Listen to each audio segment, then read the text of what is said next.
अहम मक्तदा diamond radio channel की crime update चामग तरानी पान सुब तांकक ताबिरिबसिंग जेम सरगुजमना तरामक चबो लोइना इकोकनो खुरुमजरी ngasisu Ukraine Russia की अपडेट खजितंग पिजरी दुगा ngarang Rajbir Singh ACP Rajbir Singh की स्पेशलिस्ट एनकाउंटर हाइजबतारिन मागी वारी मा हिंगिंगैदा लोइसन की केस मा तमजख्रे दुगा ngasiना Rajbir Singh मासी कनानो ACP मतौ करमनो ओइरे दुगा महाकी वारी हाइजबतारे मसी मतंग थमजगे मैयामना ngarang Rajbir की वारी पल्लुबदुना मु निंगसिंग बिरकपदगी सो हौजि फावगी यूक्रेन की रशिया की अपडेट की मतंगदा ओडेसादा रशियन फोर्स ना मिसाइल कापद अंगांग यावनु मियोय निपान मथक्ता सिग्रे दुगा लॉजिस्टिक टर्मिनल मांग ताहनख्रे हाइबो वाफमनी हौजि फावदा डिफेंस मिनिस्ट्री की मतुंग इनदी रशियन की मिलिटरी ना हौजि फावदा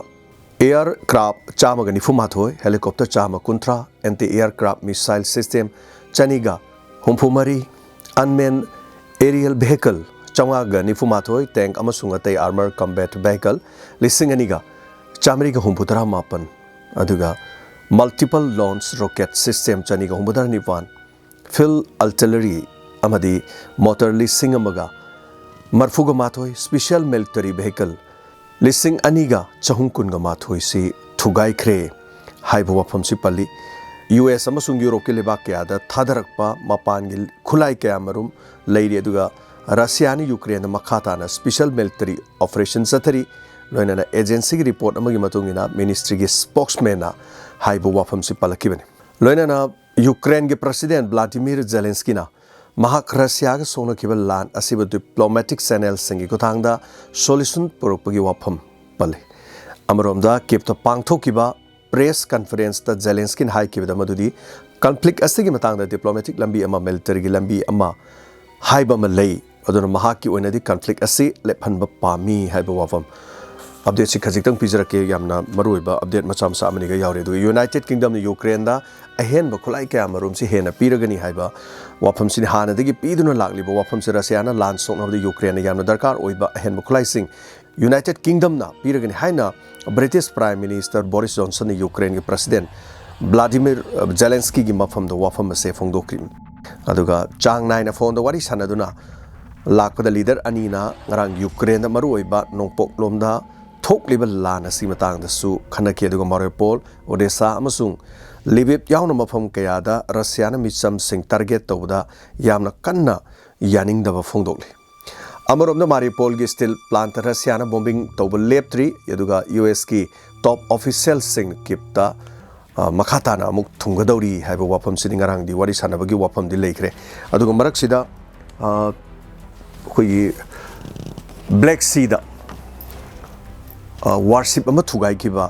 adugi maming hai tare khoi gi Moskva mai Russia maron ji pabem nungai ti subject to correction Moskva warship si Russia gi lup khibase masi Putin na lokhat kadabani na hairi aduga masi lokhat na ba yamna kanna sem sare mafam madu da mokhoi lami sigi de na period tawraga mi sanga lephalaga utkrabane adu karigino hojik si mi asiba thiribra natraga jahasi lokhat anabagi Putin na yamna kan haikre haukibe April gi tang taraga marida Ukraine na hairibasi mogi warship Moskva ji thugai bani mokhoina thugai bani hai adu mokhoina di technical error mokhoi gi leijabadagi tawbani aduga Ukraine na thugai bana te na wafam se haibu budi leke adubu kanana no karina no haibadi khangde aduga hojik si lukkiba warship se lokhana bohona bada 2 weeks kumba pung khara nataba 2 weeks kumba hena changba yabagi wafam leiri aduna masi mathakte hena changbu su yai lokhat ka dori Russia gi yamna kuiraba sahi chamaga tara suraba jahas makhalama hai tare maming si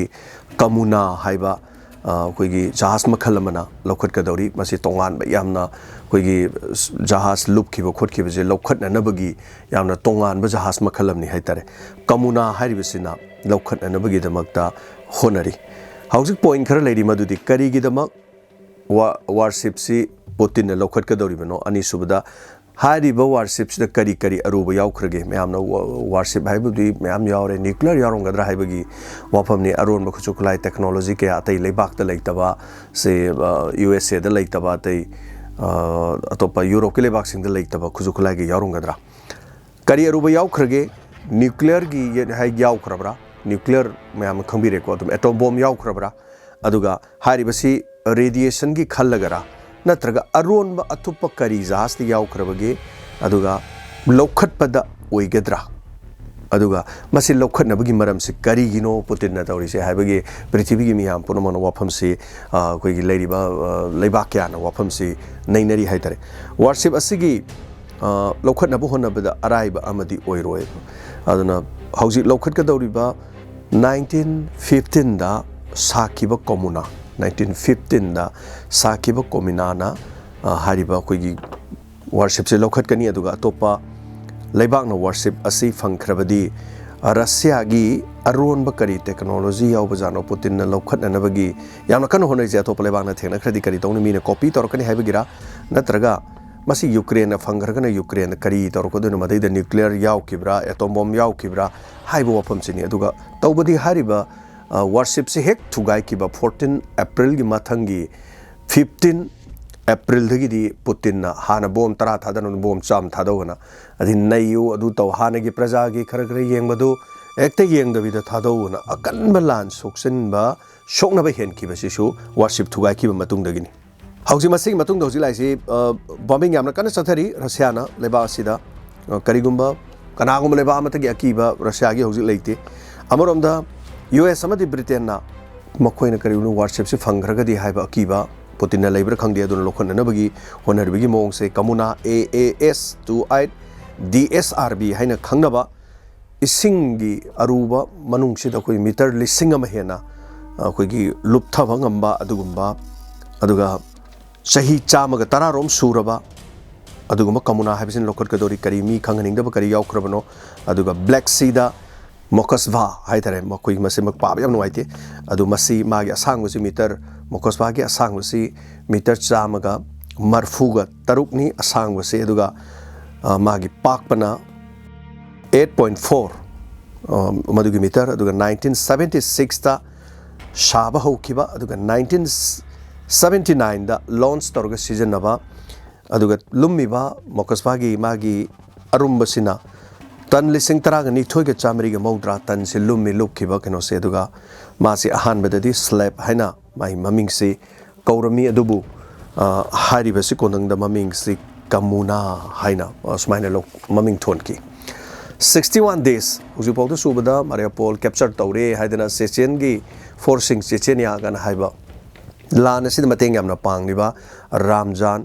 काद्रेप आइना रामजान काद्रेप की मरम the ममांग update खरा पंजखरे मुस्लिम नि आइतारे दुगा Chechnya Russia की कनोदो ओइरसु मखोइसे अखोइगी मुस्लिम इस्लाम धर्म चटपा हाइजतारे अदुगुम्बा force नि याम तमथिबा याम साथिबा दुगा लान से मखोइ यौसलकपदगी याम कनसिलकिबा मखोइदि हौजे अखोइगी फेस्टिवल की टाइप ता हाइतारे नोइ कापा कोटपदु कोइ वीडियो के याम थादोरे मखोइने ngame लान पोला फमगा चेचन लानमी सिंगा फमगा अखोइने लोकसल लेगान हाइबगी मोंग द तौरी वीडियो का थादोरपै वाफम लेरी अदुगा Ngasisु caliber missile kapsalakpada misam 400 ki mathakta siramba yai haibagi moi Ukraine gi mayor amana phongdorpo wafam leri Zelensky na Mariupol da Russia na attack tawbada misam lising tara sire haibo wafam se phongdorli wafam se UN da kari haitre ceasefire tawna na bagi damakta masi wafam se khanabiu haibo wafam jina tuba matam da Antonio Guterres अखोइगी कनोगसु उनना बोहनरी Zelensky का दु मरक सिद Zelensky गिदी पाव अमगतंग फाउनो किबा लेबा दुगा Putin गिदी phone तौबदा receive तौदे हाइबा वफमसु लेरिबने दुगा Moscow दा पुतिन गसु उनबा याबगी अमसु लेरी अमरोमदा यूक्रेन गी याम नकनबा बॉर्डर हाइतारे बॉर्डर लिसिंग अनि खरे हेना यूक्रेन अमदि रशिया जे बॉर्डर शेयर तौबा लमनी दुगा यूक्रेन लोंग याम नकनबा किलोमीटर ओनली 40 मुखि चांग द नकनबा जगह अमदा मोगी न्यूक्लियर की कॉरिडोर में सेम खरे इंस्टॉल तौरे है अदो हारिबसिदा ऑलरेडी न्यूक्लियर हेक्ता काप याबदो खुजु खलाइदो पोरोग मोयदे इंस्टॉल तौसनबा हारिबसे एटॉमिक बॉम्बिंग तौरकदौरिब्रा हाइबो वाफम सिनी अदुगा हौजिक ngarangsi amuk USA gi defense minister kangu laktana unakre direct laaga उनखिबगी वारोनसी पृथ्वी मियाम फोंदोक्ते करी हाइनखिबनोदी खंगदे अदु उनखिब मतुंग खरा लेरकान ngaha पुंग खरगी मतुंगदा 30 crore gi खुगी मतेंग पांगबगी हाइतरे मदुगी पैकेज अमसुम लाउथोखरे अदुगा 160 crore gi खुई खुजु खुलाई लेथोक लेसिन gi USA ना मतेंग पांगबगी वाफम अमसु लाखरे USA दी अम चाउना खुगी कनो द मतेंग सि पांगी हाइतरे मरोइना ब्रिटेन गा अदुगा ब्रिटेन सो हाइरी करिगी मतेंग पांगोय मोई अचौब पाइपलाइन मोई लमदु फाउरग चलिब लमनी हाइबो वफम से लेदी फाउर पुरे इदुदि रसिया दैनि हाइतरे सो सिना हौजिक फाउबगी ख्वाइदिगी अपडेट ओइबा यूक्रेन की अदुगा मोई मथक्ता रसियाना हाथ पनेबा काप थुगाइदम फम लेथ्रे मियाम लोय ओबिरंगनी को तुम न्यूज़ चैनल सिंग द करिदा हौजिक आइनि ngarang पंजकिबा ACP राजबीर सिंह मागी वारी से मो आई थमजरगे स्पेशल सेल ओइना थबक तोरकिबा माक्सी पुलिस त चंगकिबा मा जॉइन तोरकिबदी 1982 दा माक्सी जॉइन तोरकिबनी अदुगा अशोक चंद कौबा अमगी मखादा यामना स्पेशल सेल दा मासी यावरग लेबनी मसा यावांग मुजे फुट तरु मो वांगी मी वांग साउबा मफम पोफम लमदम हरियाणा नि अदुगा स्पेशल एनकाउंटर महासे ओइकी यामना थुना मागी फमसे ACP फाव काकी करमना एनकाउंटर दा ममिंग लेरा लेरबा अचौ एनकाउंटर दा सरुक यादना मी हलकपदकी मांगना हातखिबे मी मसिंगसे 56 हातकी 57 सुबा मान हाथ के खनब नत्रगा 57 सुरकदबा मतमदुदा मा मसामक्से मीना हातकी मा मसामंगना सो 56 फाउगी हाथ की मखाजे मुक्ता जरके अदुगा माक मसादी 57 सुबद सीखरे हैतारे मतौ करम सिरिबा हाइबसी मतंगदा एनकाउंटर खुदिमक्ता पांगथोकिबदा मा याउदबा लेते अदुगा पार्लियामेंट अटैक अदगिदी कोइगी लाल किला की शूट आउट थौदो मा याउदबा लेते असुमना मार्क्सी ममिंग यामना लेबा कोइगी दिल्ली गिदा हारगदी होजिकी राजबीर ममिंग एकदम चले मुंबई की पुलिस स्पेशलिस्ट हारगना दया नायक काहाइबदो अदुमाइना ममिंग चटपदुमाइना दिल्ली गिदी हायरकांददि राजबीर सिंह नि ACP राजबीर सिंह महाकी मथक्ता कोइगी माफिया कांगू ड्रग ललोन बकैदो खंगे क्रिमिनल कांगू खरगा माग लिंक लेनबगी ऑडियो अमा लीक ओइरखिबा मदमा कमिश्नर न कौकी वारी सनकी महाकी पुलिस की दाग ओइनिंगा ओइबा मचा खरा हाइतारे को मांगा साइ मी 56 हाल अबनी को मतम दु माजे फावगलाबनी दुबु माफिया खरगा माजे मरी लेनबा मानबगी ऑडियो म थादोरके दु मतम दु केस खर सथगी मागी चपचाबा मथक्तदी कनोदी तौबदी ngomखिदे अदुगा SOS को ओइना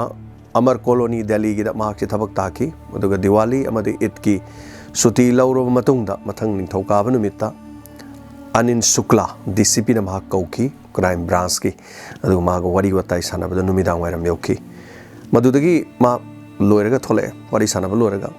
गुरगांव द चटननबा मासे अमु थोरकी अदुगा मासे हाना थ्रेट तौबा हाइतरे मी मयाम हात की बला लौबा ते तमथिबा टेररिस्ट क्यार मा की हन मखोलन मसु मंगोंद लेबनीना मा मसासी Z+ की सिक्योरिटी जुपी अदु माई गाड़ी से खाम थौर लाए अदुगा पेट्रोल पंप अमदा खामे पेट्रोल पंप जे माई हे खामे अदाइदो पेट्रोल पंप दुगी मनाक्ता विजया भाटवास हाइबा विजया भाटवास हाइबा ममानबा म लई अदुगी मनाउ न पाद मा स्कूल ग तमिनरक अदुगी मयाम बाइतरे मा तिनबा मयाम तिनबदी मयाम तिनबा मनाउ पादन स्कूल गम कामिनरक बाइतरे प्रॉपर्टी डीलर नि मयाम खंबिरे को प्रॉपर्टी डीलर से दुम अदुगा सिक्योरिटी मागी Z+ की लेबिदो मोई गाड़ी खाम लई ओ मै हेतोइना स्वाइद सुम चंग बनेना मा मखोंगना प्रप चंग मफम मदुदा माना विजया भाटवास दा हाइरमी मदुदी नंगी प्रॉपर्टी डीलर की थबक से अइना तहनगिबने अदो नोई लोइना नोई पैसा पाइरे अदो मतमदुदा अइना हौरप कांदा नोई लुपा लाख 3 पुथोकी मदुगी पैसा की हिसाब तो होट कांदा हुजिकती 97 लाख लुपा करोड़ यौदोरे अइना होटपदा अदो नखोई शेयर नोई लोइना मगियनरे अइगी सरुक से पीद्रि से करिगिनो माना पैसा थोरम मतमदुदा विजया भाटवास ना अस्पीगनी आई सोम पैसा खर लेबैनी अदुगी पैसा दे हेक पिरकपगा पीगे खोटके हाय असे नंग अदु तोगो खोटपा नंग पैसा पीद्रदि नंग फरोय अइना हाइजिनी अइना फरोय हाइजिनी पैसा पियु नत्रदि नोई फरोय ꯑꯩꯉꯣꯟꯗ ꯁꯤꯡꯅꯕ ꯈꯣꯠꯄꯗꯨ ꯃꯥ ꯁꯥꯎꯔꯦ ꯑꯗꯩ ꯋꯥ ꯉꯥꯡꯅꯕꯁꯤꯗꯒꯤ ꯈꯠꯅꯒꯦ ꯇꯧꯔꯦ ꯃꯈꯨꯠ ꯃꯁꯥ ꯄꯥꯏꯗꯅ ꯃꯉꯛ ꯁꯝ ꯅꯤꯛꯇꯅ ꯈꯣꯠꯇꯅ ꯑꯗꯨꯒꯨꯝꯕ ꯇꯧꯕꯒꯤ ꯃꯑꯣꯡ ꯈꯔ ꯇꯧꯔꯦ ꯃꯇꯝ ꯑꯗꯨꯗ ꯅꯪꯅ ꯅꯨꯃꯤꯠ ꯊꯥꯔꯛꯏꯁꯤ ꯀꯌꯥꯝ ꯀꯨꯏꯔꯦ ꯅꯨꯃꯤꯠꯁꯤ ꯀꯨꯏꯔꯦ ꯅꯪ ꯊꯥꯔꯛꯏꯁꯦ ꯑꯗꯨꯅ ꯅꯨꯃꯤꯠ ꯊꯥꯔꯛꯑꯒ ꯑꯗꯨꯝ ꯂꯩꯊꯣꯛ ꯂꯩꯁꯤꯟ ꯇꯧ ꯂꯩꯔꯗꯤ ꯌꯥꯔꯔꯣꯏ ꯑꯗꯨꯅ ꯃꯥ ꯌꯥꯝ ꯁꯥꯎꯔꯝꯃꯦ ꯍꯥꯏꯇꯥꯔꯦ ꯑꯗꯨꯗ ꯉꯁꯥꯏꯒꯤ ꯀꯩꯅꯣꯁꯤꯅ ꯑꯩꯅ ꯅꯉꯣꯟꯗ ꯃꯥꯔꯆ 15ꯗ ꯄꯤꯒꯦ ꯍꯥꯏꯔꯤꯗꯨꯗꯤ ꯉꯁꯤꯗꯤ 24ꯅꯤ 15ꯗ ꯄꯤꯒꯦ ꯑꯗꯨꯅ 15ꯗ ꯂꯥꯛꯎ ꯑꯅ ꯍꯥꯏꯈꯤ ꯃꯇꯝ ꯑꯗꯨꯗ ꯀꯩꯁꯨ ꯄꯤꯔꯣꯏ ꯅꯪ ꯑꯗꯨ ꯈꯪꯉꯦ ꯑꯗꯨ ꯀꯔꯤꯒꯨꯝꯕ 15ꯁꯦ ꯄꯤꯗꯗꯤ ꯅꯪ ꯐꯔꯣꯏꯅ ꯍꯥꯏꯔ ꯃꯥꯁꯤ ꯊꯣꯛꯂꯒ ꯂꯥꯛꯑꯦ ꯌꯥꯝ ꯁꯥꯎꯅ ꯊꯣꯛꯂꯛꯑꯦ ꯗꯦꯟ ꯅꯦꯛꯁ ꯑꯃꯨꯛ ꯃꯥ ꯑꯣꯐꯤꯁ ꯀꯥꯔꯦ ꯊꯕꯛ ꯑꯇꯩ ꯑꯇꯩ ꯑꯃꯨꯛ ꯇꯧꯔꯦ ꯑꯗ ꯃꯥ ꯑꯃꯨꯛꯀ ꯍꯟꯅ 15ꯁꯤꯗ ꯑꯃꯨꯛ ꯂꯥꯛꯑꯦ 15ꯁꯤ ꯂꯥꯛꯄꯗ ꯀꯗꯥꯏ ꯄꯩꯁꯥꯗꯤ ꯍꯥꯏꯔ ꯀꯥꯟꯗ ꯃꯥꯁꯤ ꯁꯥꯎꯅ ꯂꯥꯛꯅꯦꯁꯤ ꯈꯪꯕꯅꯤ ꯃꯥ ꯌꯨꯁꯨ ꯈꯔ ꯄꯥꯝꯃꯦ ꯌꯨ ꯑꯗꯨꯅ ꯌꯨ ꯑꯉꯥꯡꯕ ꯑꯇꯥꯡꯕꯒꯥꯏꯁꯤ ꯊꯝꯃꯦ ꯑꯗꯨꯒ ꯑꯁ ꯂꯥꯛꯑꯣ ꯂꯥꯛꯑꯣ ꯁꯤꯗ ꯆꯪꯉꯛꯑꯣ ꯂꯥꯛꯑꯣꯅ ꯐ꯭ꯔꯦꯟꯅꯤꯀꯣ ꯑꯗꯨꯝ ꯌꯥꯝ ꯅꯛꯅꯕ ꯐ꯭ꯔꯦꯟꯗꯧꯅ ꯑꯣꯏꯔꯕꯅꯦꯕ ꯉꯁꯥꯏ ꯕꯤꯖꯤꯅꯦꯁ ꯄꯨꯜꯂꯨꯔ ꯄꯩꯁꯥ ꯄꯤꯗꯕꯩꯅꯦ ꯍꯥꯏꯇꯥꯔꯦ ꯑꯗꯒꯤ ꯌꯨꯗꯨ ꯊꯛꯑꯦ ꯃꯥꯁꯨ ꯌꯨꯗꯨ ꯊꯛꯑꯕꯅꯤꯅ ꯁꯥꯎꯔꯤꯉꯩꯗꯨꯗꯤ ꯌꯨ ꯊꯛꯆꯜꯂꯗꯤ ꯂꯣꯏꯔꯦ ꯑꯃꯨꯛ ꯍꯦꯟꯅ ꯁꯥꯎꯔꯦ ꯑꯗ ꯅꯪ ꯀꯃꯥꯏꯅ ꯇꯧꯕꯅꯣ ꯈꯣꯠꯄꯅꯣ ꯈꯨꯠꯀ ꯈꯔ ꯑꯗꯨꯝ ꯊꯥꯔꯦ ꯑꯗ ꯃꯥ ꯃꯃꯥꯏ ꯈꯨꯄꯥꯡ ꯊꯥꯖꯤꯟꯗꯅꯒ ꯇꯧꯔꯦꯕ ꯑꯩꯅ ꯐꯔꯣꯏ ꯑꯩꯒꯤ ꯂꯨꯄꯥꯁꯨ ꯄꯤꯗꯕ ꯈꯣꯠꯇꯕ ꯑꯗꯨ ꯇꯧꯗꯕꯅ ꯃꯥ ꯈꯟꯅꯕꯗꯨꯗ ꯃꯥꯅ ꯑꯃꯨꯛꯇ ꯉꯥꯏꯈꯣ ꯑꯩꯅ ꯃꯤ ꯑꯃꯗ ꯄꯩꯁꯥꯁꯦ ꯑꯩꯅ ꯑꯃꯨꯛ ꯊꯪꯕꯅꯦ ꯑꯗꯣ ꯃꯥꯏ ꯄꯩꯁꯥꯗꯨ ꯄꯤꯔꯛꯇ꯭ꯔꯦ ꯑꯗꯨ ꯃꯥꯏ ꯄꯩꯁꯥꯗꯨ ꯍꯦꯛ ꯄꯤꯔꯛꯄꯒ ꯑꯩ ꯄꯤꯒꯦ ꯇꯧꯕꯗꯗꯤ ꯅꯪ ꯑꯩꯉꯣꯟꯗ ꯅꯣꯡꯃꯩ ꯑꯃꯇ ꯄꯤꯔꯝꯃꯣ ꯅꯪ ꯑꯦꯛꯁꯇ꯭ꯔꯥ ꯌꯥꯎꯔꯗꯤ ꯅꯣꯡꯃꯩ ꯑꯃꯇ ꯄꯤꯔꯝꯃꯣ ꯑꯩ ꯑꯗꯨ ꯅꯣꯡꯃꯩꯗꯨꯅꯅꯦ ꯀꯤꯍꯜꯂꯒ ꯑꯩ ꯃꯉꯣꯟꯗ ꯄꯩꯁꯥꯗꯨ ꯑꯝꯇ ꯂꯧꯒꯦ ꯑꯗꯨꯒ ꯍꯌꯦꯡ 23ꯁꯦ ꯃꯥꯔꯆ 23ꯁꯦ ꯑꯩ ꯁꯣꯏꯗꯅ 23ꯁꯤꯗ ꯑꯩ ꯄꯤꯔꯒꯦꯅ ꯃꯥ ꯍꯥꯏꯔꯝꯃꯦ ꯁꯣꯏꯗ꯭ꯔꯕ꯭ꯔꯥ ꯍꯥꯏ ꯐꯔꯦ ꯍꯥꯏꯔꯦ ꯃꯥꯁꯦ ꯍꯣꯏ ꯑꯦꯟꯀꯥꯎꯟꯇꯔ ꯁ꯭ꯄꯦꯁꯤꯌꯦꯂꯤꯁꯅꯤ ꯀꯗꯥꯏꯗꯩꯅꯣ ꯈꯪꯗꯦꯀꯣ ꯃꯥ ꯅꯣꯡꯃꯩ ꯄꯨꯊꯣꯔꯛꯑꯦ ꯅꯣꯡꯃꯩ ꯑꯃ ꯄꯤꯔꯦꯕ ꯂꯣꯗꯦꯠ ꯅꯣꯡꯃꯩ ꯃꯔꯨ ꯌꯥꯎꯕ ꯁꯤꯅꯤ ꯁꯤ ꯇ꯭ꯔꯦꯒꯔ ꯑꯗꯨ ꯑꯗꯥ ꯌꯥꯝ ꯇꯥꯅꯤꯡꯉꯥꯏ ꯂꯩꯇꯦ ꯅꯣꯡꯃꯩꯁꯤ ꯑꯗꯨꯝ ꯄꯤꯁꯇꯣꯜ ꯑꯃ ꯀꯥꯞꯄꯁꯤ ꯏꯔꯥꯏ ꯂꯥꯏ ꯋꯥꯅꯤ ꯁꯣ ꯄꯤꯔꯝꯃꯦ ꯍꯌꯦꯡ ꯄꯤꯗ꯭ꯔꯗꯤ ꯐꯔꯣꯏ ꯁꯤꯅꯤ ꯃꯥ ꯍꯥꯏꯔꯝꯃꯤꯁꯦ ꯁꯣ ꯅꯦꯛꯁ ꯑꯅꯗꯔ 26 ꯌꯧꯔꯦꯀꯣ 26 ꯌꯧꯔꯀꯥꯟꯗ ꯃꯣꯏ ꯍꯥꯏꯅꯈꯤꯕꯒꯤ ꯃꯇꯨꯡ ꯏꯟꯅ ꯃꯥ ꯂꯥꯛꯑꯦ ꯃꯣꯏ ꯁꯦꯀ꯭ꯌꯨꯔꯤꯇꯤ ꯖꯦꯠ ꯃꯥꯒꯤ ꯄꯤꯕꯗꯣ ꯈꯔ ꯂꯥꯞꯅ ꯊꯝꯃꯦ ꯃꯥ ꯆꯪꯉꯛꯑꯦ ꯃꯣꯏꯒꯤ ꯄ꯭ꯔꯣꯄꯔꯇꯤ ꯗꯤꯂꯔ ꯍꯧꯖꯤꯛ ꯑꯣꯐꯤꯁ ꯃꯅꯥꯛꯇꯨꯗ ꯃꯥ ꯆꯪꯉꯦ ꯋꯥꯔꯤ ꯁꯥꯟꯅꯔꯦ ꯋꯥꯔꯤ ꯁꯥꯟꯅ ꯀꯥꯟꯁꯤꯗ ꯐꯨꯅꯔꯦ ꯃꯣꯏꯅꯤꯁꯦ ꯑꯃꯗꯨꯁꯨ ꯈꯨꯠꯍꯜꯂꯦ ꯃꯥꯁꯨ ꯈꯨꯠꯍꯜꯂꯦ ꯃꯣꯏ ꯁꯥꯎꯅꯔꯦ ꯍꯥꯏꯇꯥꯔꯦ ꯄꯩꯁꯥꯗꯨ ꯑꯣꯏꯗ꯭ꯔꯦꯕ ꯑꯗꯩꯗꯤ ꯑꯃꯨꯛꯇꯪ ꯉꯥꯏꯈꯣꯝꯃꯤ ꯅꯪꯒꯤꯁꯨ ꯑꯗꯨ ꯇꯧꯕ ꯈꯣꯠꯄ ꯑꯃꯁꯤ ꯌꯥꯝ ꯅꯦꯝꯙꯩ ꯉꯁꯥꯏꯒꯤ ꯕꯤꯖꯌꯥ ꯚꯥꯔꯠꯋꯥꯁ ꯃꯥ ꯌꯥꯝ ꯅꯦꯝꯙꯩ ꯀꯩꯅꯣ ꯃꯥ ꯃꯤ ꯄꯩꯁꯥꯗꯨ ꯃꯔꯟꯗꯨ ꯇꯣꯜꯂꯨꯕꯅꯤꯅ ꯑꯗꯒꯤ ꯃꯣꯏ ꯑꯅꯤꯁꯦ ꯈꯔ ꯑꯃꯨꯛ ꯈꯔ ꯇꯞꯊꯅꯔꯦ ꯑꯗꯨ ꯃꯇꯨꯡꯗ ꯋꯥꯔꯤ ꯁꯨꯝ ꯁꯥꯟꯅꯔꯤꯉꯩꯗ ꯉꯁꯤ ꯅꯪꯅ ꯄꯩꯁా ꯄꯤꯅꯤ ꯍꯥꯏꯕꯅꯤ ꯉꯁꯤ ꯄꯤꯗ꯭ꯔꯒꯗꯤ ꯅꯪ ꯑꯐꯕ ꯁꯨꯡꯑꯣꯏ ꯑꯣꯏꯔꯣꯏ ꯑꯗꯨꯅ ꯑꯩꯅ ꯍꯥꯏꯁꯤꯅꯤ ꯑꯗꯨꯝ ꯀꯤꯍꯟꯕꯒꯤ ꯃꯑꯣꯡꯗꯤ ꯂꯩꯔꯦ ꯑꯗꯨ ꯌꯨꯁꯨ ꯊꯛꯑꯦ ꯌꯨꯁꯨ ꯉꯥꯎꯔꯦ ꯗꯦꯟ ꯑꯗꯨꯃꯥꯏꯅ ꯇꯧ ꯂꯩꯉꯩꯗ ꯃꯩꯁꯦ ꯁꯠ ꯃꯨꯠꯈꯤꯕ ꯋꯥꯅꯤ ꯃꯩꯁꯦ ꯃꯨꯠꯈꯤꯕꯗꯨ ꯀꯩꯗꯧꯔꯦ ꯉꯥꯏꯈꯣ ꯉꯥꯏꯈꯣ ꯏꯕꯥꯅꯤ ꯋꯥꯔꯤ ꯁꯥꯟꯅꯕꯁꯤꯗ ꯃꯩꯁꯦ ꯃꯨꯠꯈ꯭ꯔꯦ ꯃꯩꯁꯦ ꯑꯝꯇ ꯏꯟꯚꯔꯇꯔꯁꯦ ꯑꯣꯟ ꯇꯧꯔꯛꯀꯦ ꯁꯤꯅꯤ ꯄꯨꯡꯃꯝ ꯃꯝꯃꯦ ꯑꯃꯗꯨꯅ ꯃꯥꯏ ꯀꯥꯅꯤꯅ ꯃꯝꯕꯅꯤꯅ ꯃꯥ ꯆꯠꯂꯦ ꯑꯗꯨꯒ ꯏꯟꯚꯔꯇꯔꯒꯤ ꯃꯩꯁꯦ ꯊꯥꯕ ꯆꯠꯈ꯭ꯔꯒ ꯊꯥꯗ꯭ꯔꯤꯉꯩꯗ ꯉꯁꯥꯏꯒꯤ ꯔꯥꯖꯕꯤꯔꯅ ꯃꯉꯣꯟꯗ ꯄꯤꯕ ꯄꯤꯁꯇꯣꯜ ꯂꯣꯗꯦꯠꯇꯣ ꯑꯣꯜꯔꯦꯗꯤ ꯍꯥꯟꯅ ꯆꯤꯡꯉ ꯂꯩꯔꯦ ꯑꯗꯨꯒ ꯃꯩꯗꯨ ꯊꯥꯔ ꯑꯁ ꯎꯗ꯭ꯔꯤꯅꯦ ꯑꯗꯨꯒ ꯀꯗꯥꯏ ꯆꯠꯈ꯭ꯔꯖꯥꯠꯅꯣ ꯃꯩ ꯊꯥꯐꯝꯗꯣ ꯀꯥꯏꯅ ꯇꯧꯁꯜꯂꯦꯕ ꯑꯃꯗꯨꯁꯨ ꯑꯗꯨꯝ ꯑꯗꯥꯏꯗꯨꯗꯅꯤꯀꯣ ꯌꯥꯝ ꯅꯛꯅ ꯂꯩꯔꯤꯁꯦ ꯃꯩ ꯃꯨꯠꯈꯤꯕꯩ ꯋꯥꯅꯦꯕ ꯑꯗꯩꯗ ꯃꯥꯅ ꯑꯃꯝꯕ ꯃꯔꯛꯇꯨꯗꯒꯤ ꯕ꯭ꯂꯥꯏꯟꯗ ꯅꯣꯡꯃꯩ ꯆꯥꯅ ꯀꯥꯞꯁꯜꯂꯛꯑꯦ ꯉꯁꯥꯏ ꯀꯩꯅꯣꯁꯤꯅ ꯕꯤꯖꯌꯥ ꯚꯥꯔꯠꯋꯥꯁꯅ ꯃꯤꯒꯤ ꯑꯦꯟꯀꯥꯎꯟꯇꯔ ꯁ꯭ꯄꯦꯁꯤꯌꯦꯂꯤꯁ ꯑꯣꯏꯔꯤꯕ ACP ꯔꯥꯖꯕꯤꯔꯗꯅꯤꯀꯣ ꯀꯥꯞꯁꯜꯂꯛꯏꯁꯦ ꯅꯥꯔꯨꯝ ꯁ꯭ꯋꯥꯏꯗ ꯃꯥ ꯄꯥꯜꯂꯦꯕ ꯅꯥꯔꯨꯝ ꯄꯥꯝꯕꯗ ꯀꯩꯅꯣꯒ ꯇꯧꯔ ꯃꯥꯁꯨ ꯉꯁꯥꯏꯒꯤ ꯇꯥꯜꯂꯛꯇꯣ ꯍꯥꯏꯇꯥꯔꯦ ꯃꯤꯒꯤ ꯍꯥꯠꯄ ꯇꯨꯞꯄ ꯀꯟꯈ꯭ꯔꯕ ꯃꯤꯗꯨꯗꯅꯤꯀோ ꯑꯗꯨ ꯃꯥꯒꯤ ꯈꯨꯠꯂꯥꯏꯗꯨ ꯁꯠꯄ ꯅꯪꯗ꯭ꯔꯤꯉꯩꯗ ꯆꯪꯁꯤꯜꯂꯒ ꯑꯅꯛꯄ ꯔꯦꯟꯖꯇ ꯀꯣꯛ ꯂꯋꯥꯏꯗꯨꯗ ꯆꯪꯁꯤꯜꯂꯒ ꯊꯥꯛꯂꯒꯅ ꯀꯥꯞꯄꯦ ꯁꯜꯂ ꯇꯥꯔꯦ ꯂꯣꯏꯔꯦ ꯃꯗꯨꯒꯤ ꯃꯇꯨꯡꯗ ꯉꯁꯥꯏꯒꯤ ꯃꯄꯥꯟꯗ ꯂꯩꯕ ꯁꯦꯀ꯭ꯌꯨꯔꯤꯇꯤꯗꯣ ꯃꯣꯏꯗꯤ ꯈꯪꯉꯦ ꯁꯦꯟ ꯊꯧꯕꯗ ꯄꯤꯗꯕꯩꯅꯦꯁꯨ ꯃꯣꯏ ꯈꯪꯉꯦꯕ ꯀꯤꯍꯟꯗꯅ ꯐꯨꯅꯗꯅ ꯃꯣꯏꯁꯦ ꯇꯧꯕꯗꯣ ꯉꯁꯥꯏ ꯐꯨꯅꯕꯒꯤ ꯃꯈꯣꯟꯒꯥꯏꯗꯣ ꯃꯣꯏ ꯑꯗꯨꯝ ꯇꯥꯔ ꯄꯣꯠꯅꯤ ꯑꯁ ꯌꯥꯔꯣꯏꯗꯧ ꯄꯣꯠꯅꯤꯗ ꯑꯗꯨꯅꯤ ꯑꯗꯥꯅꯤ ꯀꯥꯏꯅ ꯁꯨꯝ ꯈꯜꯂ ꯂꯩ ꯃꯣꯏ ꯑꯗꯨꯝ ꯇꯨꯃꯤꯟꯅ ꯑꯗꯨꯝ ꯂꯩꯊꯣꯛꯑꯦ ꯍꯥꯏꯇꯥꯔꯦ ꯑꯗꯨ ꯅꯣꯡꯃꯩ ꯃꯈꯣꯜ ꯑꯅꯤ ꯇꯥꯔꯦ ꯃꯣꯏ ꯄꯔꯞ ꯆꯦꯟꯁꯤꯜꯂꯛꯇꯦꯕ ꯑꯗ ꯌꯥꯝ ꯂꯨꯅ ꯇꯤꯟꯅꯕ ꯃꯃꯥꯟꯅꯕꯅꯦꯁꯨ ꯈꯪꯉꯦꯕ ꯑꯗ ꯃꯣꯏꯁꯨ ꯑꯗꯨꯝ ꯊꯋꯥ ꯁꯥꯗꯅꯗꯤ ꯂꯩꯕ ꯑꯗꯩ ꯃꯣꯏ ꯂꯩꯔꯤꯕꯅꯤ ꯀꯅꯥꯅ ꯑꯗꯩꯗ ꯑꯇꯣꯞꯄ ꯂꯥꯜꯍꯧꯕ ꯑꯣꯔ ꯀꯔꯤ ꯑꯗꯥꯏ ꯃꯐꯝꯗꯨꯗꯤ ꯆꯪꯕ ꯉꯝꯃꯣꯏꯁꯨ ꯃꯣꯏꯁꯨ ꯈꯪꯉꯤ ꯃꯔꯝꯗꯤ ꯌꯨꯝꯗꯨ ꯃꯅꯤꯡꯗꯒꯤ ꯐꯥꯎꯖꯤꯜꯂꯛꯄ ꯌꯥꯕ ꯀꯔꯤꯝ ꯂꯩꯕ ꯅꯠꯇꯦ ꯌꯨꯝꯖꯥꯎꯅꯤ ꯄ꯭ꯔꯣꯄꯔꯇꯤ ꯗꯤꯂꯔꯒꯤ ꯌꯨꯝꯅꯤ ꯑꯣꯐꯤꯁꯅꯦꯕ ꯑꯗꯨꯅ ꯃꯣꯏꯁꯨ ꯑꯗꯨꯝ ꯐꯝꯃꯒ ꯃꯣꯏ ꯁꯦꯀ꯭ꯌꯨꯔꯤꯇꯤ ꯑꯅꯤꯁꯨ ꯑꯗꯨꯝ ꯂꯩ ꯑꯗꯩ ꯃꯥꯁꯦ ꯀꯔꯤꯝꯐꯥꯎ ꯍꯥꯏꯗ꯭ꯔꯦ ꯁꯨꯝ ꯐꯝꯃꯒ ꯂꯩꯕꯗꯒꯤꯗꯤ moini si tumin tumin le gra male mojo dum le te security kangu su dum haidi adu maina mamang di am tau gre paisa thau bu pada proper chala mini manga tara ga thau bna te ngai paisa thau lai jing do pung ni pan muk ta bu du paisa thau bu du pung tara muk si dum paisa thauri ne na dum pung ni pan de tare ni pan ma pan tara bu je dum paisa thauri ne dum moini yu tha dum le thok pa saung ra thol pa hat kani go nang ma thang di na hat kani ga na sma haira mugu mo jun ta bani na sai ma khon ta ra zo moi si karim ta thawa sadre hai tar asi Rajbir gi manakta Vijaya Bhatwar se ma phammaga lei kari tausi en ma plan je loi na ma kok se ma sanare ai sen greng khalo ai sirani